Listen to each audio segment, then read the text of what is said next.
মুহাম্মাদুন আবা আহাদিন মির রিজালিকুম ওয়ালাকিন রাসূলুল্লাহি ওয়া খাতামান নাবিয়্যিন। কত বড় আয়াত দেখলেন? এখানে এত বড় বড় কিছু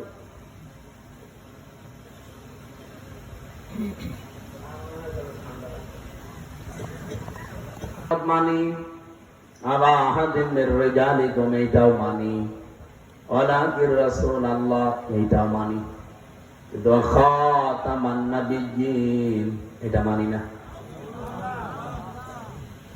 মাত্র এই খ আলিফ তা মিম চারটা অক্ষর দিয়ে শব্দটা বানানো, এই একটা শব্দ ওরা বিশ্বাসও করে না, মানেও না। ওদের দৃষ্টিতে শেষ নবী গোলাম মোহাম্মদ কাদিয়ানী। বাংলাদেশ সহ বিশ্বের যতগুলো দেশে আমি ছোট বয়সে গেছি, বহু জায়গায় আলেম ওলামাদের সাথে আমি মিশেছি। হয়তো বিভিন্ন মাসলা মাসাইল নিয়ে তাদের সাথে মত পার্থক্য আমাদের আছে। আমি এমন মুসলমান দেশে গেছি, সেখানে সবাই নামাজের সময় হাত ছেড়ে দেয়, হাত বাঁধে না। আমরা হয়তো বুকে বাঁধি, কেউ নাভিতে বাঁধি, কেউ পেটে বাঁধি, আর ওরা হাত ছেড়ে দেয়। আমার পাশে একজন কাবা শরীফে দাঁড়িয়ে আল্লাহু আকবার বলে হাত ছেড়ে দিয়েছে। আমি তখন ওইটা জানতাম না, 16 সালে। আমি মনে করছি নামাজে মনে হয় এখনো সোরা আরম্ভ করেছে, এখনো নিয়ত করে না, এবং ধোতা দিয়েছে।